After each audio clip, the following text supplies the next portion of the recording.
This is the Everyday AI Show, the everyday podcast where we simplify AI and bring its power to your fingertips. Listen daily for practical advice to boost your career, business, and everyday life. OpenAI just released its new model, GPT-4o. The O stands for Omni or Omni model, as OpenAI completely changed everything under the hood with how its base model works. But the O could stand for obscurity because there's so much unknown, so much misinformation out there from random people on the internet, and a lot hidden about what's real and what's not with this new announcement and the new model. And there's one or two small little things that OpenAI just isn't telling us the truth about. So we spent way too much time investigating this new update from OpenAI, so you didn't have to waste hours. And today we're giving you the 7 things you need to know about the new GPT-4o model. What's going on, y'all? My name is Jordan Wilson. I'm the host of Everyday AI. We do this every dang day, coming to you live 7:30 a.m. Central Standard Time with our live stream, podcast, and free daily newsletter, helping everyday people like you and me learn and leverage generative AI. It's a lot to keep up with. So, if you're listening on the podcast, thank you so much for your support. Please make sure to leave us a rating, comment, let us know, reach out, check your show notes as well. There's always ways you can reach out to myself. And if you're joining us on the live stream, appreciate having you. As always, we got Big Bogey Face here on YouTube. Thanks for joining in. Michael and Brian and Woozy and Christopher, some of our normal, some new faces. Love to see it. So before we get into this new model and 7 things that I think you really need to know about it, let's first start, as we do every single day, with going over the AI news. And like I said, if you're listening on the podcast or if you are joining us live, make sure to check out those show notes, as we're going to put in a lot more information, including our website at youreverydayai.com. All right, so let's talk about what's going on and what you need to pay attention to in the world of AI news. So an AI robot just gave a graduation speech. Yes, at a U.S. university. So an AI robot named Sophia gave a commencement address at DeUville University in Buffalo, New York, sharing generic advice and drawing mixed reactions from students and the public. So the AI robot named Sophia, Sophia's address focused on common themes in graduation speeches, such as embracing lifelong learning and believing in yourself. Some students felt that having a robot as a commencement speaker felt impersonal, especially after experiencing virtual high school graduations due to the pandemic. The university received backlash for their decision to have a robot speaker, but ultimately stood by their choice to showcase the potential of technology. All right, our next piece of AI news: Stability AI is reportedly losing too much money and is looking to sell. So according to a new report from The Information, British AI startup Stability AI is facing financial difficulties and has discussed potential sale options with a buyer. This follows a restructuring process and staff layoffs, along with the resignation a couple months ago of the company's CEO. So according to the report, Stability AI has generated less than $5 million in revenue and lost $30 million in the first quarter of 2024. So I'm not great at math or financials, but that doesn't seem good.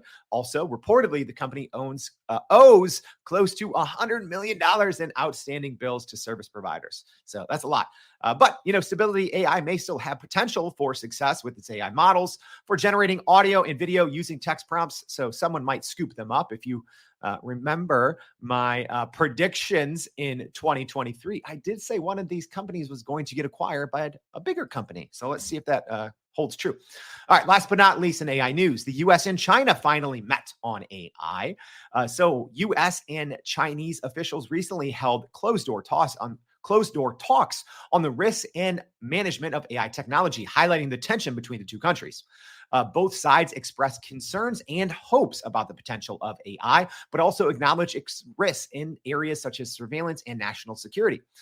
So there's obviously 2 very different approaches with AI with these 2 companies. U.S. officials raised concern about China's misuse of AI, while China rebuked the U.S. for restrictions and pressure in the field of AI. So the talks were the first of its kind after a meeting in November between the country's 2 presidents. China is advocating for the UN, though, to take a leading role in global governance of AI, something that could sideline the U.S. So the U.S. is obviously against that. All right. There's obviously a whole lot more that we didn't have time to cover. That's why we put out a daily newsletter written by me, a human. So make sure, if you haven't already, go to youreverydayai.com, sign up for that free daily newsletter. We'll have a lot more on that news and more. All right. So let's get straight into it, y'all. Let's talk about the 7 things that you need to know about GPT-4o and what OpenAI isn't really telling the truth about. All right. So if you're joining us live, I'd love to hear your thoughts. Get your comments in. We'll probably feature some of our favorite comments in the newsletter today. So if you're joining us live, appreciate it as always. Like Tara from Nashville or Fred from Chicago, Juan from Chicago, we're rolling deep today, like myself. Sari joining us from the UK, appreciate that, and Joe from Asheville. So get your questions and comments in. But let's jump straight into it, y'all. So we're going to do a backwards countdown here. So number 7, hardly any of the GPT-4o announced features are live yet, and most won't be free. Yes, that is important to know. And also, this is as of today. Well, actually, as of this morning, right? So May 16th at 7:30 a.m. Central Standard Time.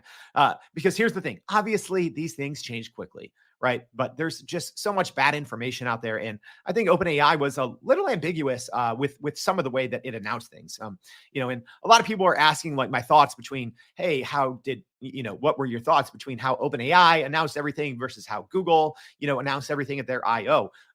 I think OpenAI did a great job in their announcement. So don't get me wrong. I'm not here to bash on OpenAI. Google's announcement felt extremely scripted. Like it hurt watching it, whereas OpenAI's felt very real and natural, which I think is important when you're talking about AI, to not actually sound like a robot, right? To not sound like that Sophia robot giving a graduation speech at DeUville University, right? So many of these features, though, are not out, and they are not going to be free. All right, so let me just go ahead and break this down. And if anyone out here has taken our free Prime Prompt Polish PPP course that we update literally multiple times a week, and we're doing that again here in a couple hours. So if you want access, just type in PPP. I'll make sure to send you the link. But there's a lot of misinformation, okay? Because here's the reality. OpenAI said that GPT-4o is going to be free to all users. All right, cool. Great news. It's not right now. All right. So people were very confused. And I'm actually, I did check this like an hour ago, but I'm going to check it again literally right now. But so it is still not available to free users yet. However, pretty soon, all free users will have access to GPT-4o. Okay. Presumably, it will be logged in users because OpenAI did just change this about a month ago where you don't even have to be logged in to use its service. I would guess that you would at least have to have a free account to use the new GPT-4o model. All right. So there's a lot of people, even, quote, smart on, quote unquote, AI influencers on the internet who are putting out the wrong information. Okay. Because here's the thing. Everyone's like, oh, you don't need to have a paid ChatGPT account anymore, right? Because there's obviously the free plan that costs $0.00. And the ChatGPT Plus plan that costs $20 a month. So everyone's saying, well, hey, if the GPT-4o model is the newest and greatest model and it's free, everyone, let's cancel our subscriptions. So here's something that I think OpenAI definitely dropped the ball on in their communication, right? That's the pros and the cons between, a startup versus having, polished veterans deliver your address. But I think that they dropped the ball here by saying, hey, there's so many of these features that we are demoing today. And that really, I think, were the show-stopping features that are not going to be available on the free plan. So just because that people are going to have free access to GPT-4o, and the O, like I started the show off, it stands for Omni or Omni model. That doesn't mean you have access to all of the show-stopping features, right? So I have a little graph here on the screen. I'm not going to go over it point by point. So if you're on our live stream audience, you can go ahead and read that. But a couple of the things that I want to, point out or draw attention to is probably what I would say is the 2 biggest features, right? So one is kind of this live AI assistant or live, AI agent. People are calling it her.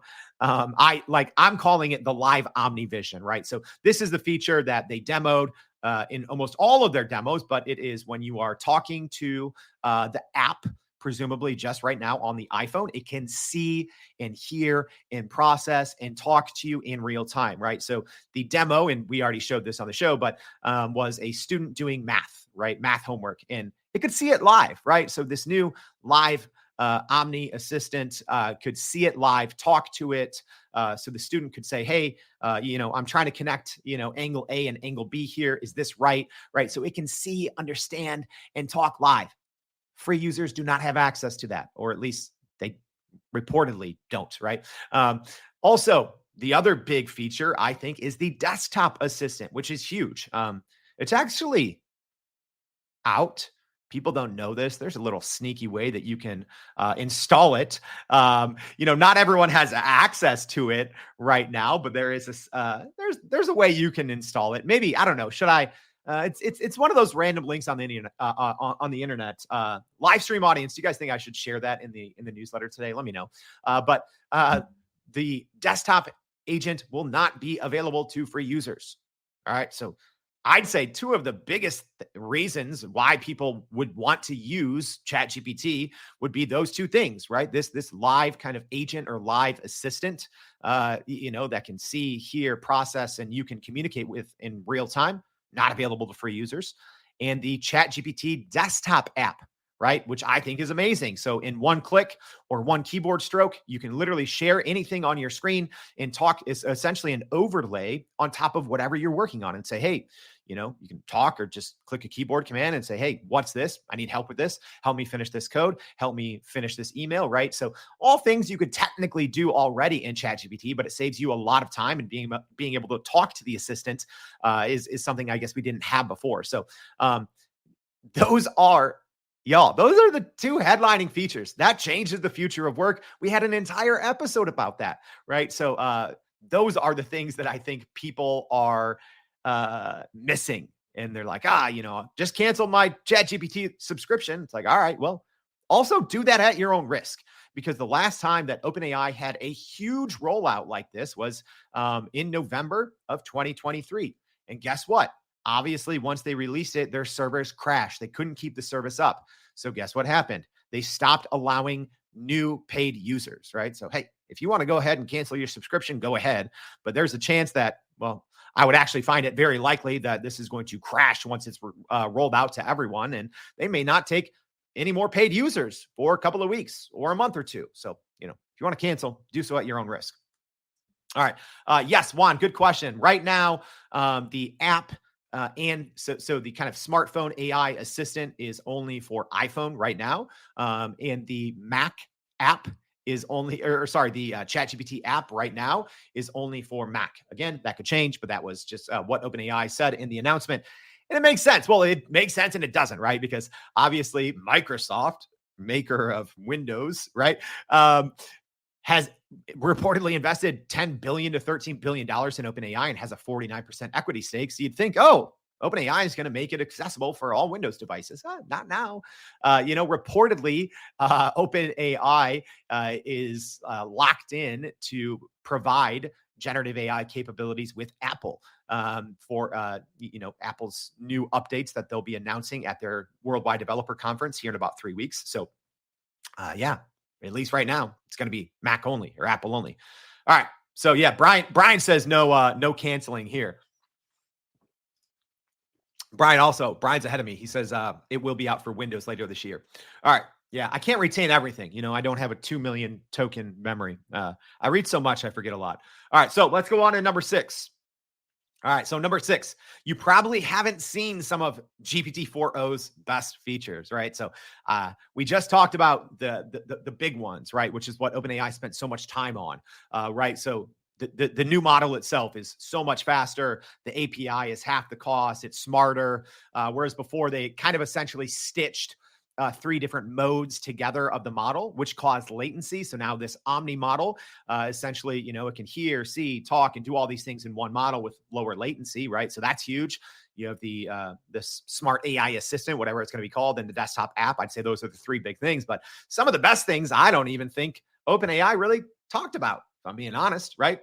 Man, I mean, go read their, research paper / blog post or whatever. But I mean, some of the capabilities of this are wild, right? So again, for podcast audience, check out the show notes. Come. I mean, you got to see some of these screenshots, but as an example, in their very detailed blog post, OpenAI gave this example of using DALL E. DALL E is very much improved, I would say. I was testing it around last night, but in this example, in iterative prompting, much more consistency with DALL E. So if you want to get consistent images, but the first image, it had, kind of this typed out message. And then on the next prompt, it says the robot was unhappy with the writing. So he is going to rip the sheet of paper, and the text is still on the sheet of paper that the robot rips. So the detail and the continuity and the consistency between images, pretty wild.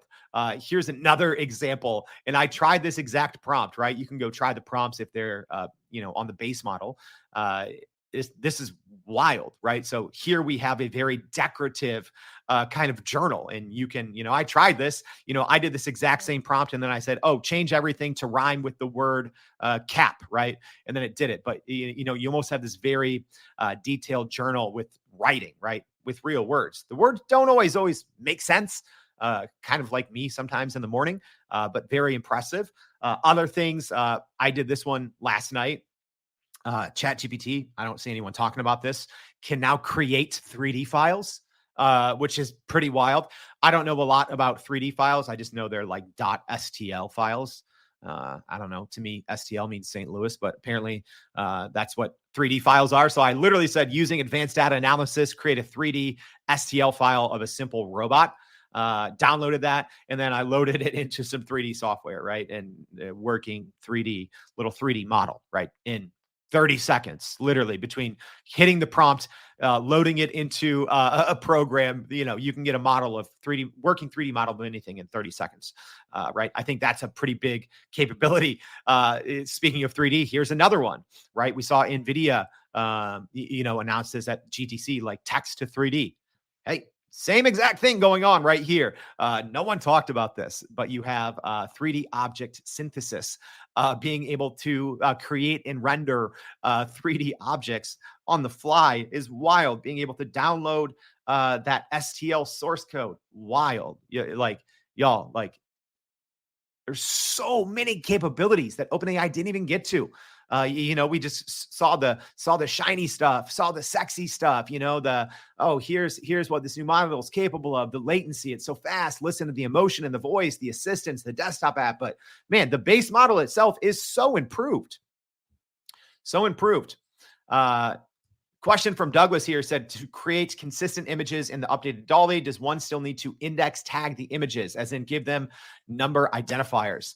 That is a next level question, Douglas. Love it. I haven't tried it yet in the new model. I tried some just normal natural language consistency images, and it did much better, right? So kind of what Douglas is talking about, you can a little hack. I did a video on this like 6 months ago, is you can essentially assign or have ChatGPT assign essentially a reference number, right? So Midjourney has their sref, and then you can, use that reference number and change small little things. I haven't tried it like that, so I'll have to do that. But, I had pretty good results, or at least better than normal results, still not at the level of Midjourney, but just by using natural language.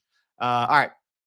So let's keep this going, and, get to our other 7 things that we need to know. All right. So let's keep it going. Here we go. So the GPT-4o model was actually leaked, in quotes, weeks before as the model, I'm also a good GPT-2 chatbot.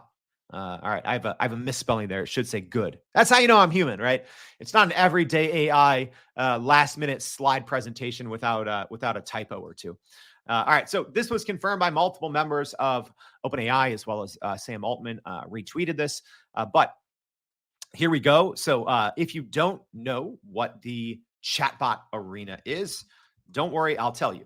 So the chatbot arena is by LMSYS. So you can go check it out. But essentially, it's a place where you can just go, the LMSYS chatbot arena, where you can go look at different benchmarks, what's called ELO scores. So essentially, how this works is you can blindly test models, put in any prompt, so it can just be like, hey, what's going on, or tell me a joke about, Chicago in the winter, or it could be like code me an entire version of Flappy Bird, right? And then you look at the outputs and you judge which one's better. And then that kind of gives you this ELO score. So what we see on the graph here. So OpenAI just essentially, I don't know if it was a leak technically or a silent release, right? But they released essentially GPT-4o in the wild way before it came out. All of us, I had a dedicated show. They actually released 3 different models. More on that here in a second. But it outranked all the other models by far. It wasn't even close in this ELO score. So this head-to-head matchup, right? And when you vote on something, ELO, like I said, it's a blind vote. You don't say, oh, this is Claude 3, this is Gemini 1.5. Nope. You just put in an input. You get an output. There's been I'd actually have to look here. There's been more than 1 million votes. So it's not like 10 random people. This is a very popular service that's being used. But the ELO scores for the new model, which was I'm also a good GPT-2 chatbot, were literally almost off the charts. It wasn't even close how much further ahead they were than GPT-4, GPT-4 Turbo, Gemini 1.5, Claude 3 Opus, Llama 3, right? Just testing legit off the charts. All right. So again, people didn't know that, but a lot of us, myself included, had already been playing with these models for a while. All right. And that brings me up to my next point. Another common misconception, something maybe OpenAI didn't really focus on. They actually flashed it on the screen for about 10 seconds. Didn't talk about it. All right. But here's the other thing. There were 2 other models, quote unquote, leaked on the chatbot arena that have not, in theory, been released. All right. So here's another thing between the free version and the paid version. And everyone's like, oh, well, the free version is if it's so capable, I don't need all these other things. Well, here's the hot take. There's other foundation models coming soon. Literally, OpenAI flashed that up on the screen, kind of barely recognized it and moved on.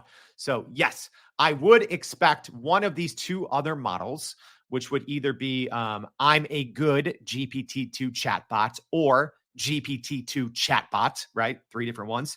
One was confirmed as GPT-4. The other 2, nothing. What's up with them?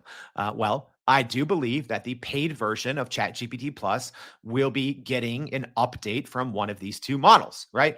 Might it be called GPT 4.50? I don't know. And also, is that like too many? Is that like too hard of a naming mechanism? I don't know. It's kind of a mouthful. But might we see a new model? Yes, because literally on the screen, OpenAI at their spring event announcement, they did say foundation models coming soon. It's quite literally what they said. So that's another thing people are realizing. This is not the end all be all, and I don't think we're going to have to wait, another, 6 to 9 months to see that update coming inside of ChatGPT Plus. I do think so. Whenever the free users get access, OpenAI said that would all be rolling out in the coming weeks.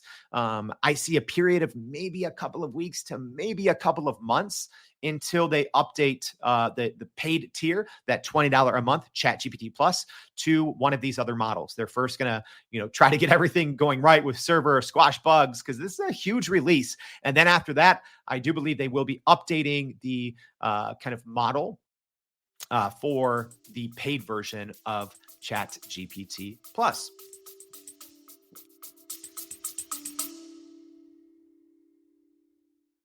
Are you still running in circles trying to figure out how to actually grow your business with AI? Maybe your company has been tinkering with large language models for a year or more, but can't really get traction to find ROI on Gen AI. Hey, this is Jordan Wilson, host of this very podcast. Companies like Adobe, Microsoft, and NVIDIA have partnered with us because they trust our expertise in educating the masses around generative AI to get ahead. And some of the most innovative companies in the country hire us to help with their AI strategy and to train hundreds of their employees on how to use Gen AI. So whether you're looking for ChatGPT training for thousands or just need help building your front-end AI strategy, you can partner with us too, just like some of the biggest companies in the world do. Go to youreverydayai.com/partner to get in contact with our team, or you can just click on the partner section of our website. We'll help you stop running in those AI circles and help get your team ahead and build a straight path to ROI on Gen AI.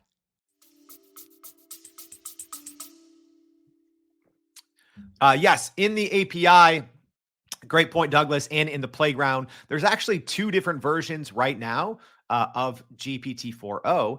And you know what? That actually brings me up to a good point. I had so many good things in here, I couldn't fit them all. Hey, another thing that I wouldn't say OpenAI didn't tell us the truth about this, but something that probably changed under our eyes is the knowledge cutoff, which is actually one of the most important things to keep in mind when using any large language model, right? Is the knowledge cutoff, because the very first iteration on Monday and Tuesday had a knowledge cutoff of October 2023. So not terrible, right?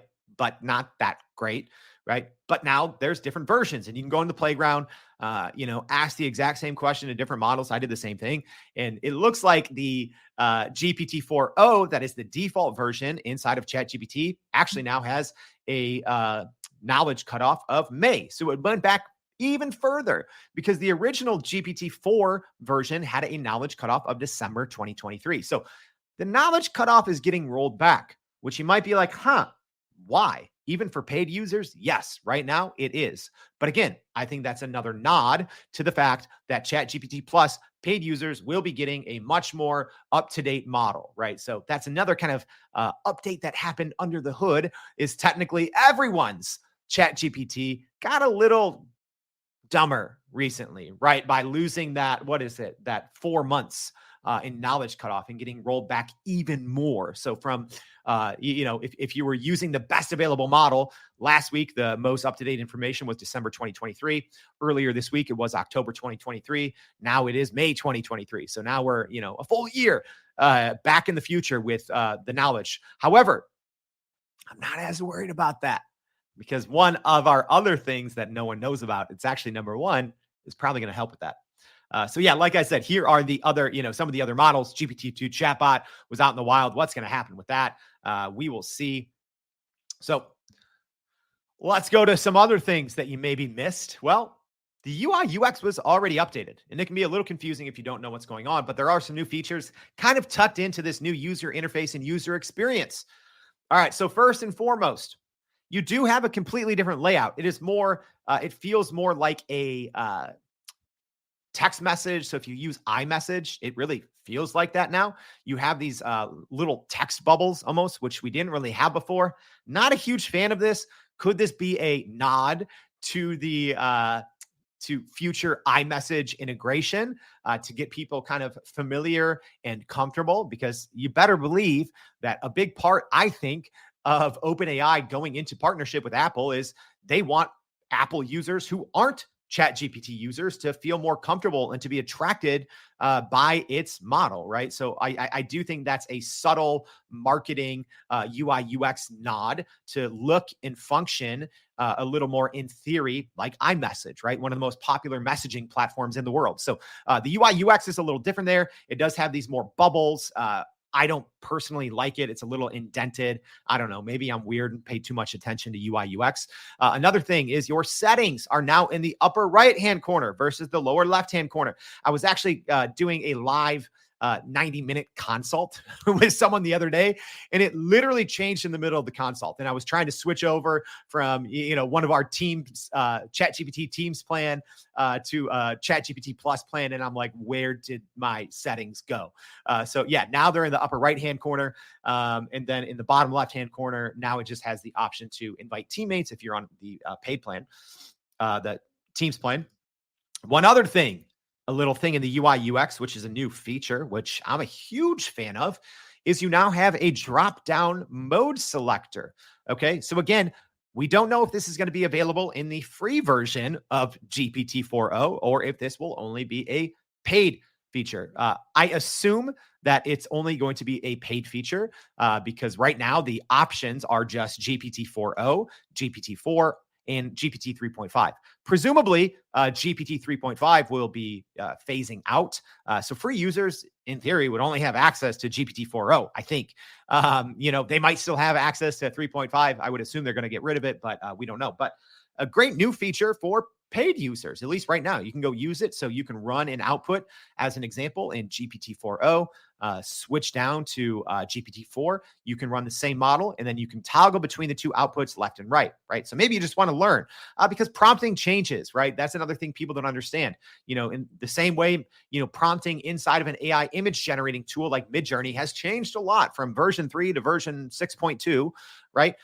Prompting changes a little bit. When the models become newer, faster, smarter, more capable, they understand, human language a little bit more. So, I think that this is important, especially if you're a heavy ChatGPT user like myself, to run the same prompt in two different models and then just toggle left and right and look at the differences, right? That's I think the best way to learn. You can watch, 10 different YouTube videos about riding a motorcycle. But if you want to ride a motorcycle, you got to hop on the Harley and go. All right. So number 2, here we go. Ready? Here's where we got a little fib on our 7 things you need to know about GPT-4o. They kind of fibbed again about the context window. All right. At least for now. Again, this is as of like midnight last night. So 8 hours ago. Again, OpenAI reported a 128,000 token context window. So if you're not a dork like me, the easiest way to think of that is think of memory, right? Like your smartphone has memory. Once you run out, it's not going to remember anything new. So a context window is essentially 128,000 K token window. Let's just call it 96,000 words. All right. So that doesn't sound bad, right? Obviously, it's still super small compared to Claude Opus, compared to the new, 2 million tokens you get with Gemini 1.5, but you have to use Vertex or their Studio for that. It's not available right now in the front-facing consumer product. However, that's not right. It's not 128,000 tokens. It's still not, right? It's going to forget. Yeah, we tested this. Never just believe what a company tells you, right? Especially Google. But, none of them. Always test everything out for yourself. There's a big difference between what a company markets and advertises and tells you how something works versus you got to go test it yourself. All right.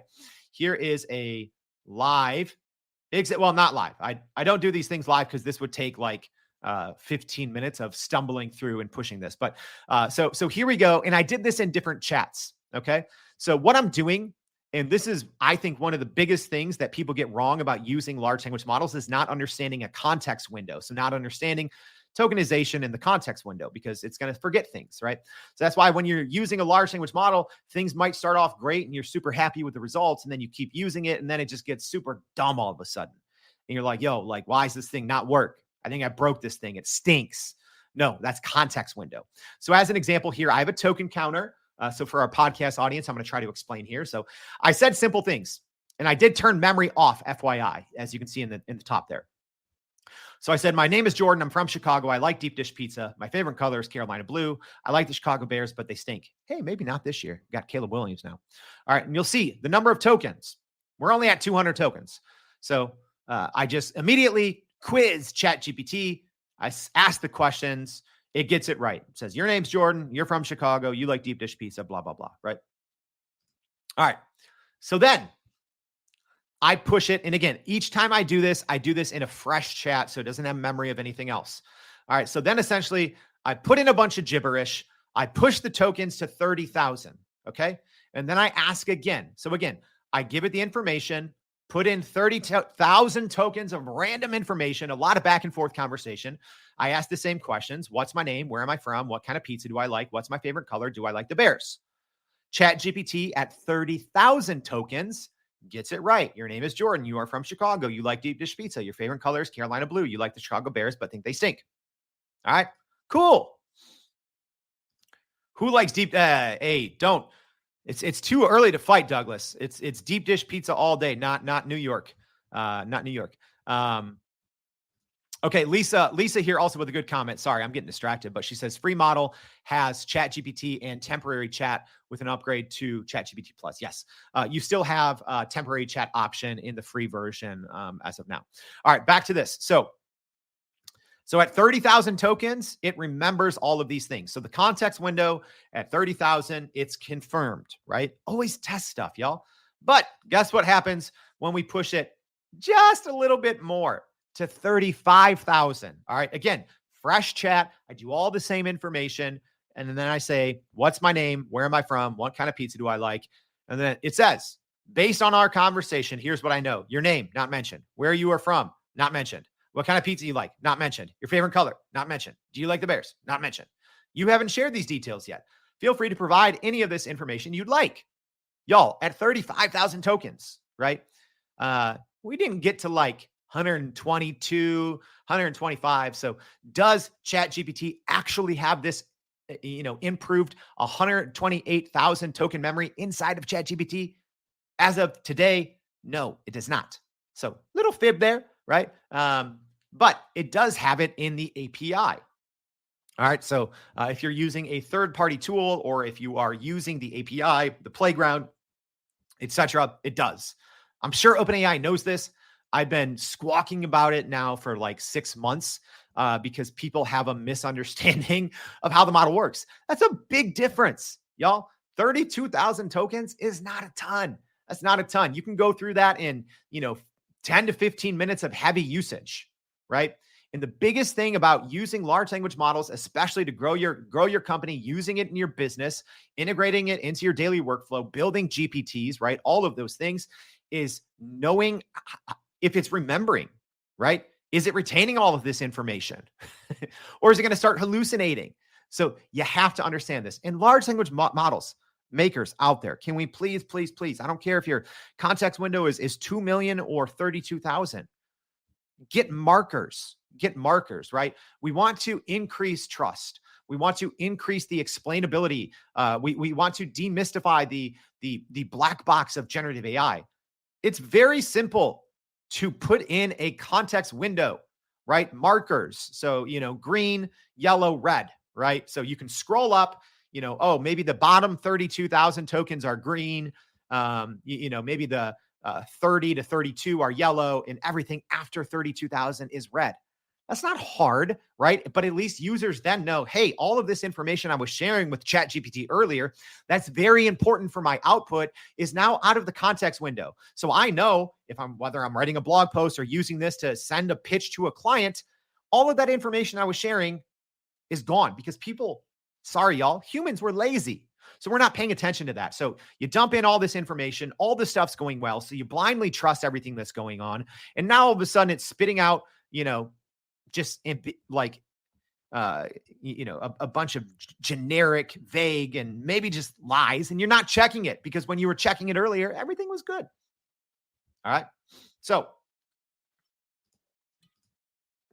Christopher asking, is there an efficient way to move pre-existing chat into ChatGPT 4o? So yeah, you can now just toggle. So the toggle that I talked about earlier at any time now, which is great because before you could never switch models. So yes, now you can toggle old chats to new chats. Or sorry, the GPT-4 turbo models. Now you can go in there, use that new drop-down menu, and change the model. Great question. All right. Here is our last thing. Literally No one is talking about this. And I think this is huge, huge. I did a little short 5-minute video on this the other day. So if you're not reading the newsletter and watching those little videos, I think you should. There was all these rumors, right? Oh, ChatGPT is building a search engine, and we talked about them and we covered them, right? So, I don't think this is totally gone. I think it's actually ChatGPT low key didn't really talk about this, but they completely changed how Browse with Bing works. If you are an avid listener or watcher or reader of the show, I've been harsh on Browse with Bing because it didn't really work well. It hasn't worked well up until this week, right? It was a little sporadic. It did not consistently use Browse with Bing, even when you asked it to. It did not always tell you when it did or did not use Browse with Bing, right? And if you don't know what Browse with Bing is, it is baked into the GPT-4 models, right? So if you ask something about recent events, or if you ask something that ChatGPT thinks, oh, this might require recent information, it will essentially quickly browse the internet with Bing to bring in more relevant information outside of the knowledge cutoff, right? So if you're asking, a question about, hey, who's winning in the NBA playoffs in 2024, right? The knowledge cutoff is 2023. So GPT-4 is going to query the internet by using Browse with Bing. It's an amazing feature. However, Browse with Bing historically was terrible. 6 months ago, I literally told people never use it. 2 months ago, it got a little better. I think after enough lawsuits, OpenAI started to cite things in their responses, and they had a blog post how they are trying to cite information more, especially when it uses Browse with Bing. But before, OpenAI and ChatGPT didn't always tell you when it used Browse with Bing. Sometimes it did, and it would give you false information. It might make up articles, make up research, right? Which is pretty normal, if I'm being honest, for internet connected large language models. That's something that's plagued Google. Copilot is not as bad. I'd say Copilot is actually one of the better ones in terms of not hallucinating on the web. But ChatGPT had a problem with that a couple of months ago. Y'all, it is a legit answers engine now. Browse with Bing is actually pretty flippin' good. I'm very impressed. If you haven't really pushed the limits of Browse with Bing in the last 48 hours, you are missing out. I think in theory, this could spell trouble for Perplexity, right? Obviously, Perplexity uses the GPT-4 engine, or you can use the Claude engine, so you can swap it in and out. But y'all, I don't know if I'm going to be using Perplexity as much. I'm still going to use it every day, but I think we have a literal answer engine on our hands in the updated Browse with Bing. It is really good. Let's take a look, y'all. Let's take a look, shall we? Hey, and I'm curious if anyone out there has noticed this. Hey, Joe, thanks. Joe said I did a decent explanation of context window. Thank you. Well, I've done it at least live like almost 100 times in our free Prime Prompt Polish PPP course. So I think early on I did a terrible job. It was actually like my wife told me. She's like, talk about it like the Star Wars credit scenes, right? Like it scrolls in, you can see it, and then you can't. So shout out to my wife actually for helping me with that explanation. All right, but let's look at this number one thing that I think is super important. All right. And no one is literally talking about this. Browse with Bing is actually amazing now. And I think that this is going to change how all of us should be using large language models. So as an example, I gave a general query. I said, use Browse with Bing and find me recent news from May 2024 about AI announcements from Microsoft, Google, OpenAI, NVIDIA, Meta, and Amazon. Take your time, go step by step, and please double check your work. It searched 6 sites. And I love that they have that up there before. So sometimes you would get a drop down that said it used Browse with Bing. Sometimes it wouldn't. Sometimes it would put kind of footnotes or links in each bullet point. Sometimes it wouldn't. Sometimes it would just put the sources at the end. Sometimes those sources or those footnotes were hyperlinked. Sometimes they weren't. Browse with Bing, if I'm being honest, 6 months ago was 6 months ago to 9 months ago was a hot mess. I would tell people do not use it. It is not accurate. You cannot trust it. 2 months ago, I would have said, it's getting pretty good, but you should probably still be using Perplexity. But y'all, now it is really, really good.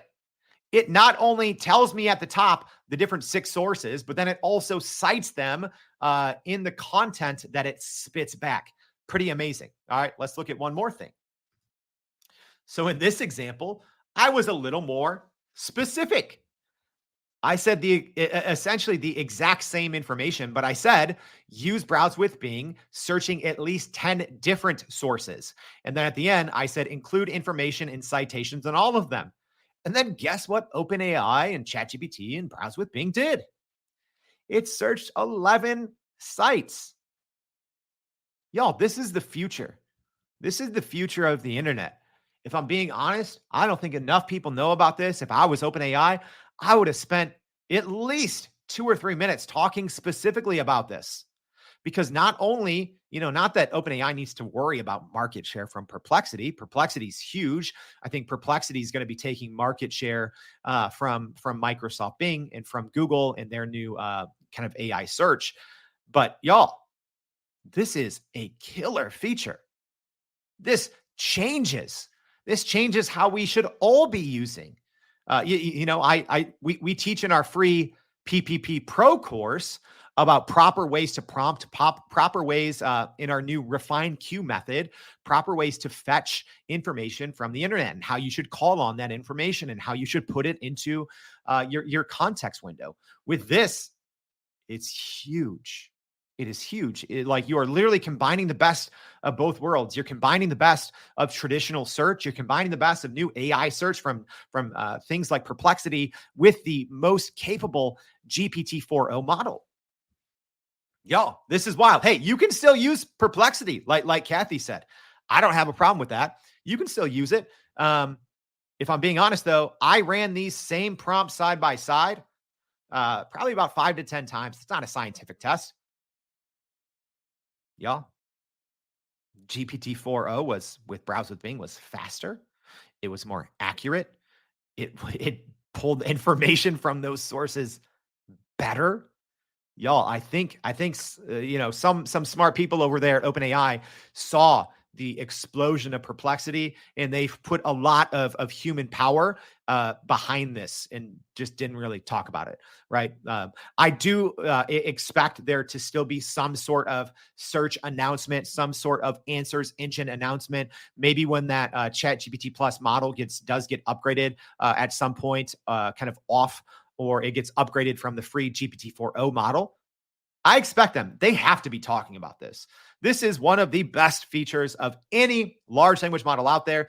It performs very well, very fast, very accurate. And hey, at least for some very anecdotal head-to-head, oh man, I'm not going to say it hands down beats Perplexity, but I think it beats Perplexity, at least in my limited use case of this. So y'all, that's a lot. Chrissy with a great question here.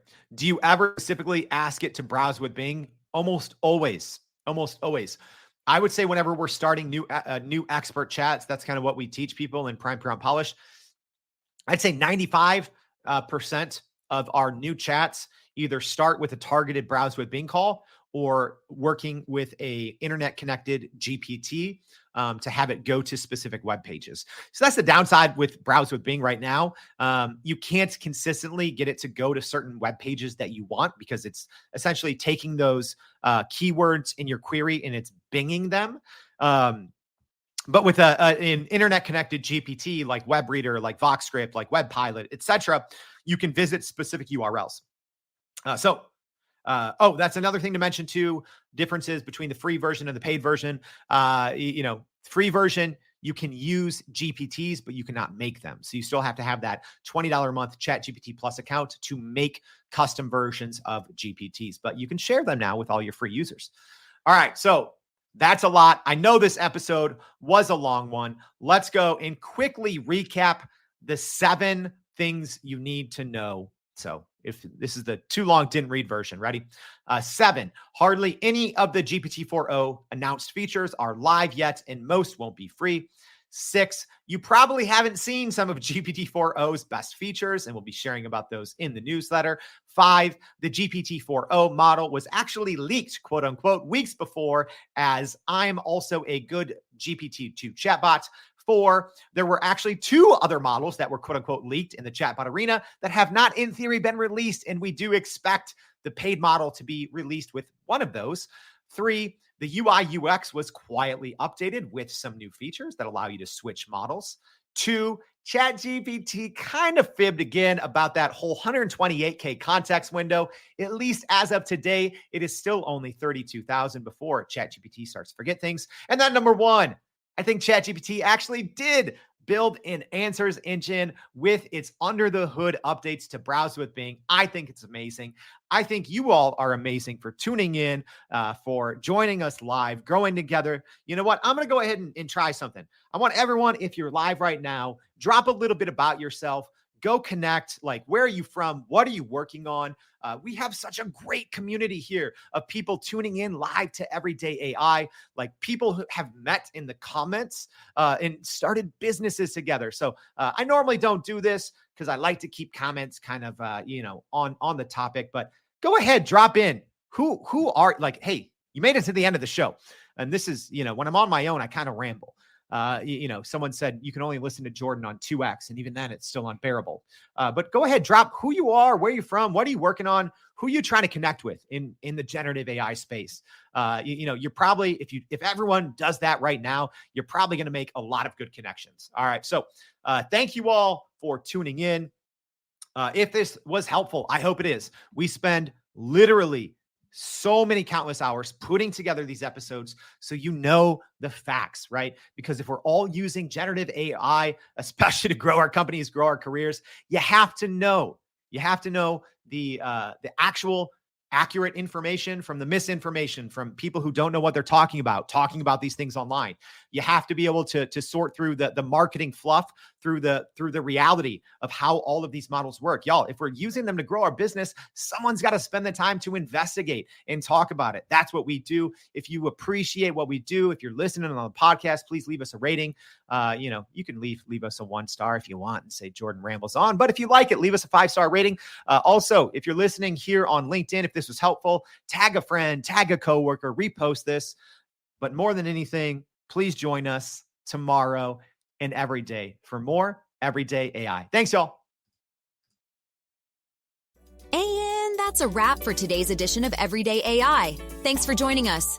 If you enjoyed this episode, please subscribe and leave us a rating. It helps keep us going. For a little more AI magic, visit youreverydayai.com and sign up to our daily newsletter so you don't get left behind. Go break some barriers, and we'll see you next time.